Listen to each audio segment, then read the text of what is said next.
Hello दोस्तों, good morning. स्वागत है एक बार फिर से आप सभी का एमजेड एजुकेशन में। साथियों, आज है 25 नवंबर और आज की वीडियो में हम लोग बात करेंगे 25 नवंबर 2025 के most important daily current affair के क्वेश्चंस के बारे में। कल वीडियो तो अपलोड हुई थी, लेकिन उसका थंबनेल चेंज होना मतलब मिस हो गया था। थंबनेल पर 22 नवंबर वाला ही हो गया था क्लिक, तो बहुत सारे लोग जो है वो कन्फ्यूज रहे थे। लेकिन अगर आपने नहीं देखा है तो जाकर के कल वाली वीडियो देख लीजिएगा, वहाँ पर 24 नवंबर वाला आप थंबनेल लगा दिया गया है। ठीक है ना। चलिए, तो आज हम लोग बात करेंगे पहले तो कल का रिवीजन करेंगे, उसके बाद आज की तरफ बढ़ेंगे। ज़्यादा डार्क आ रहा है क्या? ठीक है, चलिए। तो कौन सा देश दुनिया का तीसरा सबसे बड़ा मानवीय दानदाता देश बना था? कल हम लोगों ने पढ़ा था यूएई बना था, और ये अमेरिका और यूरोपियन यूनियन के बाद था। भारत सरकार ने 4 नए लेबर कोड लागू किए हैं, और जेफ बेजोस को पीछे छोड़ करके दुनिया का तीसरा सबसे अमीर व्यक्ति लैरी पेज बन गए हैं, जो कि अल्फाबेट के फाउंडर हैं। भारतीय प्रतिभूति और विनिमय बोर्ड का पूर्वकालिक सदस्य संदीप प्रधान को नियुक्त किया गया है। सेबी का 59वां ज्ञानपीठ पुरस्कार विनोद कुमार शुक्ला जी को दिया गया है हिंदी भाषा के लिए। और टेली कम्युनिकेशन डिपार्टमेंट का नया सचिव अमित अग्रवाल को चुना गया है। भारतीय डाक ने जेनजी थीम आधारित पहला डाकघर खोला है आईआईटी दिल्ली में। वर्ल्ड बॉक्सिंग कप फाइनल्स 2025 में भारत ने 9 गोल्ड जीते हैं। 7 महिलाओं ने, 2 पुरुषों ने जीते हैं। ग्रेटर नोएडा में आयोजित किया गया था। असम सरकार ने अप्रवासी अधिनियम 1950 के तहत बांग्लादेशियों को वापस भगाने की मुहिम शुरू कर दी है। भारत में जन्मी पहली चीता मुखी ने अभी हाल ही में 5 शावकों का जन्म दिया है। अब भारत में टोटल 32 चीते हो गए हैं। मैंने आपको बताया था भारत में चीते कहाँ कहाँ पर हैं। कुनो नेशनल पार्क और गांधी सागर वन्यजीव अभयारण्य। ये टॉप 10 करंट अफेयर के क्वेश्चन थे कल की वीडियो से, जिनका आपने किया रिवीजन। अब हम लोग आज की करंट अफेयर देखेंगे। इसकी क्विज पीडीएफ एमजेटी ऐप पर मिल जाएगी, वहां से आप डाउनलोड कर सकते हो। पीडीएफ आपको रात को 9 बजे भेज दी जाती है टेलीग्राम पर भी। टेलीग्राम चैनल लिंक डिस्क्रिप्शन में है, ज्वाइन करो, वहां से आप डाउनलोड करो इसे भी। चलिए देखते हैं पहला क्वेश्चन। हाल ही में महिलाओं के विरुद्ध हिंसा उन्मूलन के लिए अंतर्राष्ट्रीय दिवस कब मनाया गया? तो महिलाओं के विरुद्ध हिंसा उन्मूलन के लिए अंतर्राष्ट्रीय दिवस ये मनाया जाता है कब? 25 नवंबर को। प्रत्येक वर्ष 25 नवंबर को international day for the elimination of violence against women ये मनाया जाता है। महिलाओं के खिलाफ जो अत्याचार होते हैं, हिंसा होते हैं, उनके उन्मूलन के लिए थीम रखी गई है सभी महिलाओं और लड़कियों के खिलाफ डिजिटल हिंसा को समाप्त करने के लिए एकजुट होना। ये दिवस मीराबल सिस्टर्स की याद में मनाया जाता है। मीराबल सिस्टर्स जो थी वो 1960 में वहाँ के जो डोमिनिकन गणराज्य है वहाँ के राफेल ट्रूजिलो के आदेश पर मरवा दी गई थी, उनकी हत्या कर दी गई थी। उन्हीं की याद में ये महिलाओं के खिलाफ अत्याचार और हिंसा को खत्म करने के लिए दिवस मनाया जाता है। उन्हीं की याद में 25 नवंबर दिन डिसाइड किया गया है। ये दिवस 1981 से मनाया जा रहा है। ये क्वेश्चन पूछा जा चुका है, अभी शायद इसी 2025 में ही किसी एग्जाम में पूछा गया था, तो इसे याद रखना आप। ये प्रमुख दिवस है नवंबर महीने के। आज हम लोग रिवीजन करेंगे, आज रिवीजन का टाइम है। तो देखिए, सबसे पहले तो 1 नवंबर को 8 राज्यों और 5 केंद्र शासित प्रदेशों का स्थापना दिवस मनाया गया है, ये याद रखना। दूसरा, 5 नवंबर को विश्व सुनामी जागरूकता दिवस, 7 नवंबर को राष्ट्रीय कैंसर जागरूकता दिवस, 8 नवंबर को विश्व रेडियोग्राफी दिवस, 9 नवंबर को उत्तराखंड का स्थापना दिवस, 11 नवंबर राष्ट्रीय शिक्षा दिवस, 12 नवंबर विश्व निमोनिया दिवस, 12 नवंबर लोक सेवा प्रसारण दिवस, 14 नवंबर बाल दिवस, 14 नवंबर विश्व मधुमेह दिवस, 15 नवंबर जनजातीय गौरव दिवस और 15 नवंबर को ही झारखंड का स्थापना दिवस, 16 नवंबर राष्ट्रीय प्रेस दिवस, 16 नवंबर अंतर्राष्ट्रीय सहिष्णुता दिवस। इसके अलावा 17 नवंबर को राष्ट्रीय मिर्गी दिवस और अंतर्राष्ट्रीय छात्र दिवस मनाया गया। 18 नवंबर को प्राकृतिक चिकित्सा दिवस, 20 नवंबर को विश्व बाल दिवस, 21 नवंबर विश्व टेलीविजन दिवस और 25 नवंबर महिलाओं के विरुद्ध हिंसा उन्मूलन के लिए अंतर्राष्ट्रीय दिवस। ठीक है, अगला क्वेश्चन। 2025 नवंबर महीने में WHO ने किस देश को पोलियो मुक्त घोषित किया है? तो वर्ल्ड हेल्थ ऑर्गेनाइजेशन ने अभी इंडोनेशिया को, किसको? इंडोनेशिया को पोलियो मुक्त घोषित किया है। पोलियो मुक्त घोषित होने का मतलब पिछले 3 सालों से यहाँ पर पोलियो के कोई भी केस नहीं आए हैं। ध्यान रहे, जब WHO के द्वारा पोलियो मुक्त घोषित किया जाता है या किसी भी रोग का मुक्त घोषित किया जाता है तो समझो उस देश में पिछले 3 साल से कोई केस उस रोग के नहीं आए हैं। ठीक है, ऐसे ही भारत को भी पोलियो मुक्त घोषित किया गया था। कब भारत को पोलियो मुक्त घोषित कब किया गया था? ये याद रखना, पूछा जाएगा। भारत को पोलियो मुक्त घोषित किया गया था मार्च 2014 में। मार्च 2014 में। इसका मतलब भारत में 2011 से पोलियो के कोई केसेस नहीं आए। ठीक है, तभी 2014 में जाकर के पोलियो मुक्त घोषित किया गया। अभी 2021 में चाइना को मलेरिया मुक्त घोषित किया गया था। ये भी ध्यान रखने वाली बात है, याद रखना। तो इंडोनेशिया जो है WHO के द्वारा पोलियो फ्री घोषित कर दिया गया है। पोलियो वायरस टाइप 2 के प्रकोप को समाप्त करने के लिए एक व्यापक टीकाकरण अभियान यहाँ चलाया गया और लगभग 60 मिलियन अतिरिक्त खुराकें यहाँ पर दी गई इंडोनेशिया में। तो WHO के पश्चिमी प्रांत क्षेत्र की पोलियो मुक्त स्थिति को और मजबूती मिली हुई है। इंडोनेशिया अभी मैं मैप में दिखाऊंगा। राजधानी उसकी नुसंतारा हो चुकी है। इंडोनेशियाई रुपया यहाँ की करेंसी है। राष्ट्रपति जोको विडोडो हैं। पोलियो टीके की खोज जोनास साल्क ने की थी, 1 नंबर में पूछा जाएगा, और अल्बर्ट साबिन ने मिलकर के की थी। ठीक है, तो जोनास साल्क याद रखना। पोलियो दिवस कब मनाते हैं? जिस दिन संयुक्त राष्ट्र का स्थापना दिवस होता है 24 अक्टूबर, उसी दिन को अंतर्राष्ट्रीय पोलियो दिवस भी मनाया जाता है। ठीक है, UN को भी पोलियो हुआ है। खैर, इंडोनेशिया की बात करते हैं। दक्षिण एशिया में अगर आप देखोगे तो दक्षिण पूर्व एशिया में एक देश मिलेगा इंडोनेशिया। वहाँ जाने के लिए सबसे पहले देखिए, ये रहा अपना प्यारा भारत। यहाँ से आप दक्षिण पूर्व एशिया साइड आओगे तो ये बड़ा सा देश आपको मिलेगा इधर। ये यहाँ से ले लो, ये सभी छोटे छोटे द्वीपों को ऐड करते जाओ। पापुआ न्यू गिनी से लेकर के ये पूरा, थोड़ा सा ऊपर मलेशिया छोड़ दो और फिर नीचे आते जाओ, ये सब ऊपर सिंगापुर छोड़ दो। ये इतना देश जो है इंडोनेशिया है। समझ में आई बात? और इसके ऊपर ये यहाँ से लेकर के ये ऊपर वाला हिस्सा जो है ये मलेशिया है। यहीं पर छोटा सा एक देश पड़ेगा सिंगापुर। सिंगापुर अलग कंट्री है। ठीक है, तो ये इंडोनेशिया की बात हो रही है। पहले जकार्ता राजधानी हुआ करती थी, लेकिन अब ये लोग पूर्वी कलिमंतन द्वीप पर अपनी राजधानी शिफ्ट कर दिए हैं क्योंकि जकार्ता डूब रहा है। यहाँ पर जलस्तर बहुत ज़्यादा बढ़ गया है। तो ये लोग पूर्वी कलिमंतन द्वीप की साइड अपना बदल दिए राजधानी, जो कि नुसंतारा में है। ठीक है, तो ये बात समझ में आई। और इंडोनेशिया में 2018 का एशियन गेम हुआ था। बाकी मैंने आपको बताया ही। आप व्हाट्सएप चैनल ज्वाइन कीजिए। व्हाट्सएप चैनल पर जो दिन भर में और भी वीडियोज़ आती रहती हैं उनका लिंक भेजा जाता है। साथ ही साथ इस डेली करंट अफेयर का वन लाइनर भेजा जाता है, तो आप वन लाइनर भी रिवाइज कर पाओगे। और वन लाइनर जरूर रिवाइज करा करो। जब आप डेली करंट अफेयर पढ़े रहोगे तो 1 मिनट में आप रिकॉल कर लोगे, बात खत्म। बहुत सारे रील आप स्क्रॉल करते रहते हो दिन भर में, 1 मिनट की रील देखते हो, टाइम बर्बाद करते हो। इससे अच्छा 1 मिनट में आप रीडिंग लगा लो उसको। ठीक है ना, वन लाइनर पढ़ डाला करो। तो व्हाट्सएप चैनल ज्वाइन कीजिए, लिंक डिस्क्रिप्शन में है। नवंबर 2025 में भारत के 53वें चीफ जस्टिस के रूप में किसने शपथ ली है? 53 चीफ जस्टिस ऑफ इंडिया 53वें नंबर के हैं भारत के मुख्य न्यायाधीश। कौन? जस्टिस सूर्यकांत। तो जस्टिस सूर्यकांत जी अभी शपथ लिए हैं। राष्ट्रपति को मुख्य न्यायाधीश को शपथ कौन दिलाता है? भारत का राष्ट्रपति। तो भारत की महामहिम द्रौपदी मुर्मू जी ने इनको शपथ दिलाई है पद और गरिमा की। और इनके पहले कौन थे? BR गवई थे। तो BR गवई जी 52 में थे, ये अब 53 में है। ठीक है जी। तो 24 नवंबर से इनका पद शुरू हो रहा है, 9 फरवरी 2027 तक रहेंगे। मोस्ट प्रोबेबली 9 फरवरी के बाद भारत को पहली महिला चीफ जस्टिस मिले और वो हों BV नागरत्ना। अगर वो बनती हैं तो वो भारत के इतिहास में पहली महिला बनेंगी चीफ जस्टिस, पहली महिला। ठीक है ना, तो फरवरी 2027 में वो बनेंगी। इनका देखिए कार्यकाल काफ़ी लंबा रहने जा रहा है जस्टिस सूर्यकांत साहब का, क्योंकि इनकी एज कम थी और की अपेक्षा।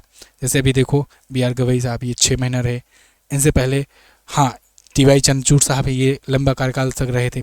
तो जस्टिस सूर्यकांत अब लंबे समय तक रहने वाले हैं। देखना होगा कितने बड़े बड़े डिसीजन लेते हैं, क्या कुछ होता है इनके टाइम पीरियड में। खैर, BR गवई सेवानिवृत्त हुए हैं। और आपको याद रखना है सर्वोच्च न्यायालय के बारे में अपने संविधान में अनुच्छेद 124 से 147 तक वर्णन है, जिसमें अनुच्छेद 124 के ही सब क्लास 1 में कहा गया है कि भारत का एक सर्वोच्च न्यायाधीश होगा। ठीक है, तो खैर इनकी नियुक्ति जो है राष्ट्रपति करते हैं, शपथ राष्ट्रपति दिलाएंगे, ये अपना इस्तीफा राष्ट्रपति को सौंपेंगे। ओके, चलिए आगे देखते हैं। प्रधानमंत्री ने जोहान्सबर्ग में आयोजित G20 शिखर सम्मेलन 2025 में कितने ग्लोबल पहलों का अनावरण किए? तो जोहान्सबर्ग साउथ अफ्रीका में G20 समिट हुआ अभी, आज उस पर वीडियो आएगी, आप देखिएगा जरूर। ट्रंप को इग्नोर करके सबने G20 आयोजित करा लिया। ट्रंप बेचारे बैठे बैठे ताक रहे हैं, वो सोच रहे थे कि हमारे बिना हो ही नहीं पाएगा कुछ, और G20 सम्मेलन हो गया। छोटा मोटा तो बात ही छोड़ो। तो G20 शिखर सम्मेलन अभी इसमें 6 प्रमुख पहलों का उद्घाटन किया PM मोदी ने। और ये 6 प्रमुख पहल कौन कौन से हैं?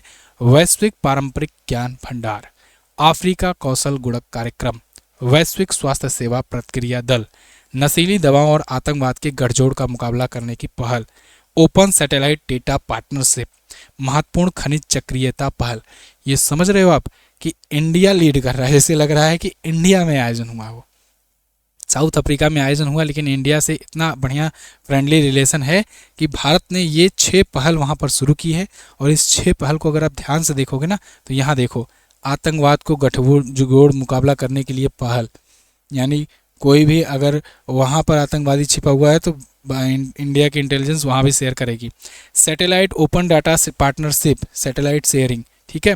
पारंपरिक ज्ञान का भंडार, भारत अपने सांस्कृतिक चीज़ों का बढ़ावा देगा, वहाँ के भी कल्चरल सिस्टम को चीज़ों को बढ़ावा मिलेगा। खनिज चक्रीयता पहल, है ना, अफ्रीकी देशों में बहुत सारे ऐसे देश हैं जो अभी बिल्कुल एक्सप्लोर नहीं किए गए हैं, वहाँ पर बहुत सारे खनिज मिल सकते हैं। तो ये कहीं ना कहीं 6 के 6 मुद्दे बहुत ही ज़्यादा भारत के सतत विकास के दृष्टिकोण को दर्शाती है। पीएम मोदी ने ये शुरू किया हुआ है। वहाँ पर G20 शिखर सम्मेलन की इस बार थीम रखी थी गई थी एकजुटता, समानता और स्थिरता, solidarity, equality and sustainability. Clear. G20 में मैंने आपको बताया है कि 19 तो देश है पूरे, उसके बाद एक यूरोपियन यूनियन है, उसके बाद एक अफ्रीकन यूनियन है।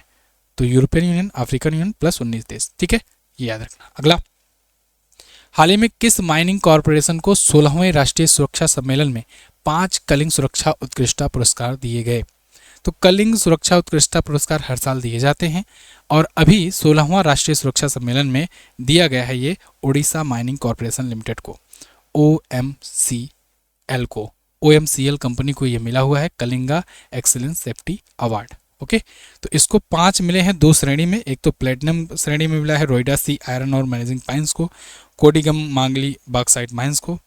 गोल्ड कैटेगरी में मिला हुआ है गुवाली आयरन और माइंस को, तिरिंग पहाड़ आयरन और माइंस को, इसके अलावा अम्पावली लाइमस्टोन माइंस को। तो ये जो है OMC के ही सब यूनिट्स हैं, तो ये पुरस्कार इनको दिया गया है। अपनी ई बुक्स भी आप ले सकते हो, किसी भी एग्जाम की तैयारी कर रहे हो तो ज़बरदस्त ई बुक आपको आती है, मिलती है, सर्वश्रेष्ठ, मतलब आप समझ लो किसी की भी ई बुक ऊपर चैलेंज है, आप किसी की भी ई बुक जा करके लो, एक बार हमारी ई बुक लेकर के देखो मंथली वाली, फ़र्क आपको साफ नज़र आ जाएगा। जिस प्रकार से प्रोफेशनल तरीके से, यहाँ पर ऐसा नहीं होता है कि क्वेश्चन आंसर की लिस्ट बनाए इकट्ठे पूरा कॉपी पेस्ट मारते चले गए, वही जो चीज़ मैं PDF में फ्री में देता हूँ वो चीज़, ऐसा नहीं, बिल्कुल सिस्टमेटिक ढंग से चैप्टर वाइज बना करके हर चीज़ का चैप्टर अलग अलग, खेल खिलाड़ी का एक जगह पर, पुरस्कार सम्मान का एक जगह पर, अंतर्राष्ट्रीय घटनाएं एक जगह पर, राष्ट्रीय घटनाएं एक जगह पर, कौन क्या है एक जगह पर, उसके बाद फिर उनमें लोकसभा के कैसा क्या है चक्रण, स्टैटिक, मतलब बहुत सारी स्टैटिक जानकारियाँ, राज्यों का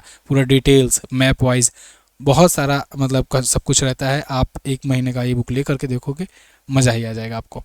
खैर, MZT ऐप पर ये मिलेगा, ऐसे ही 1 महीने का, 3 महीने का और 6 महीने का ई बुक आता है, सब आप वहाँ से ले सकते हो।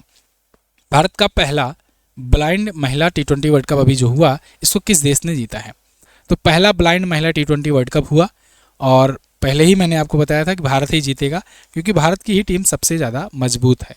महिलाओं में T20 वर्ल्ड कप ब्लाइंड का, इससे पहले जो महिलाओं का जो हुआ करता था बाकी जो गेम्स, उसमें भी भारतीय महिला टीम काफ़ी अच्छी थी और पुरुष भी टीम अच्छी है, हर बार यही दोनों जीतते हैं, मतलब भारत ही हर बार जीतता है।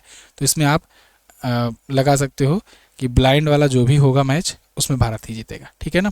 तो भारत यहाँ पर जीत गया है, भारत ने नेपाल को हराया 7 विकेट से। अब चूंकि ये पहला वर्ल्ड कप था, तो पहला वर्ल्ड कप भी भारत के नाम आ गया और भारत और श्रीलंका ने मिलकर के इसका आयोजन किया था, ठीक है।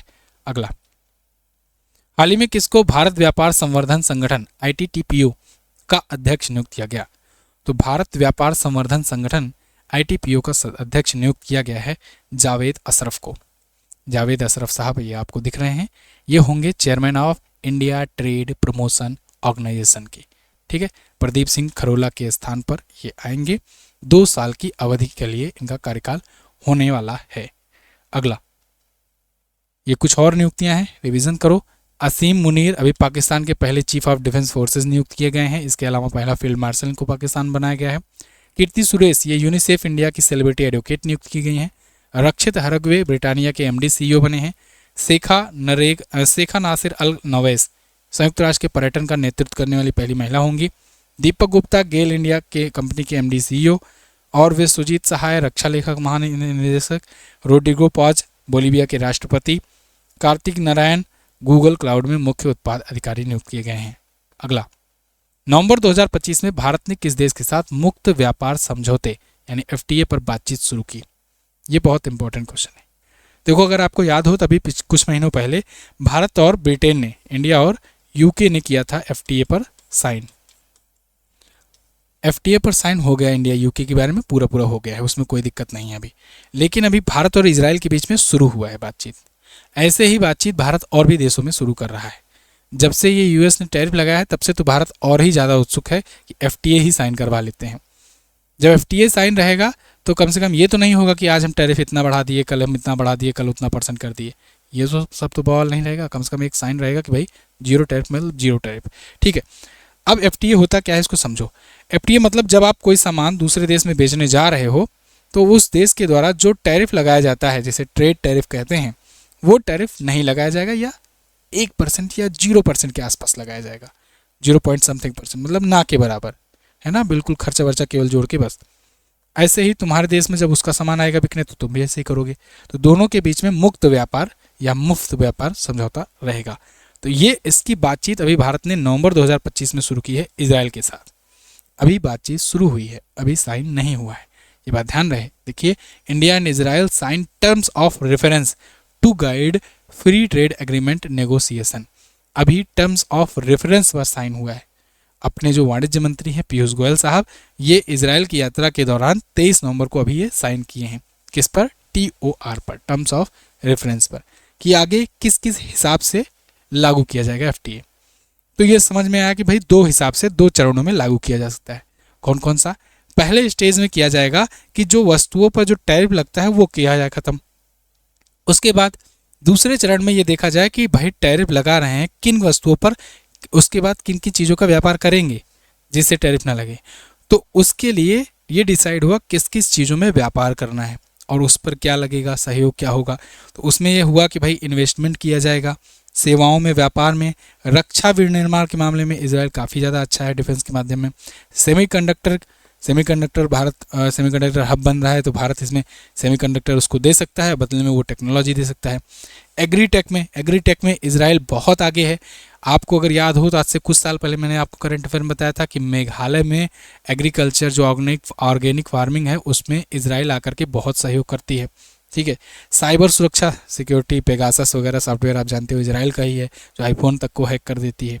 तो रणनीतिक क्षेत्रों में व्यापक सहयोग, ये सब शामिल होगा भारत इजराइल के साथ। ठीक है जी, अगला, हाल ही में कहाँ पर छठी अंतर्राष्ट्रीय कृषि विज्ञान कांग्रेस 2025 का आयोजन किया गया? तो छठा इंटरनेशनल एग्रीकल्चर कांग्रेस ये आयोजित किया गया नई दिल्ली में। ठीक है, एग्रो साइंस कांग्रेस तो नई दिल्ली में आयोजित हुआ, 24 नवंबर को न्यू दिल्ली में हुआ है। और रक्षा मंत्री जो कृषि मंत्री हैं अपने शिवराज सिंह चौहान जी, इन्होंने इसका उद्घाटन किया है। 24 से 26 नवंबर तक चलेगा। थीम रखी गई है re envisioning agronomy for smart agro food system and environmental protection. ये इसकी थीम रखी गई है। भारतीय कृषि वैज्ञानिक समाज के द्वारा ये आयोजित किया जा रहा है। ठीक है, कृषि विज्ञान कांग्रेस। अगला, बॉलीवुड के ही मैन कहे जाने वाले और प्रसिद्ध अभिनेता धर्मेंद्र का निधन हो गया है। इन्हें किस पद्म पुरस्कार से सम्मानित किया जा चुका था? तो भारतीय सिनेमा के जगत में एक बहुत बड़ी क्षति हुई कल साथियों। एक सिनेमा का युग का समझो समापन हुआ कल। धर्मेंद्र जी का निधन हो गया है। धर्मेंद्र को पद्म भूषण से सम्मानित किया गया था। इनको पद्म भूषण कब मिला था? 2012 में। तो इनका निधन हो गया है अभी। इन्हें ही मैन के नाम से जाना जाता था, गरम धर्म के नाम से जाना जाता था। सबसे समझ लो कि एक बहुत ही सिंपल, बहुत ही विदाउट कंट्रोवर्शियल पर्सनालिटी इनकी रही हुई है। इन्होंने डेब्यू किया था दिल भी तेरा हम है तेरे नाम से फिल्म से, और 1960 में आई थी जो, और लास्ट फिल्म इनकी थी रॉकी और रानी की प्रेम कहानी, जिसमें देखे गए थे 2023 में। 1997 में लाइफ टाइम अचीवमेंट अवार्ड इनको मिला था। 1971 में नरगिस दत्त पुरस्कार मिला था और 2012 में पद्म भूषण से सम्मानित किया गया था। तो धर्मेंद्र देओल जी अब नहीं रहे इस दुनिया में। ठीक है, एक बार इनकी मृत्यु की अफवाहें भी उड़ी, न्यूज़ वालों ने बिल्कुल हल्ला ही मचा दिया था 10 तारीख को ही, जब इनकी तबीयत बहुत बिगड़ी थी। हालांकि 24 नवंबर को इनका निधन हुआ। कामिनी कौशल जी, ये भारतीय अभिनेत्री थी, इनका भी अभी निधन हुआ था। सालू मर्दा थिमक्का पर्यावरणविद थे, इनका निधन हुआ था। प्रोफेसर वैद्येश्वरन राजानमन कंप्यूटर वैज्ञानिक और शिक्षक थे, इनका भी हाल ही में निधन हुआ था। जेम्स वाटसन वैज्ञानिक थे, वाटसन और क्रिक मॉडल दिए थे जो डबल हेलिक्स मॉडल DNA का। मैनुअल फेडरिक हॉकी के प्रसिद्ध खिलाड़ी थे। एकनाथ वसंत चिटनिस भारतीय अंतरिक्ष वैज्ञानिक थे। मथंगी रामकृष्ण ये प्रसिद्ध सर्जन रहे, इनका निधन हुआ। और सिरकित कितियाकारा थाईलैंड की पूर्व महारानी थी, इनका निधन हुआ। पीयूष पांडे जी भारतीय विज्ञापन जगत के जनक कहे जाने वाले थे, इनका निधन हुआ। तो ये टॉप महत्वपूर्ण करंट अफेयर के क्वेश्चंस थे आज के दिन से। आई होप आपको वीडियो पसंद आई होगी।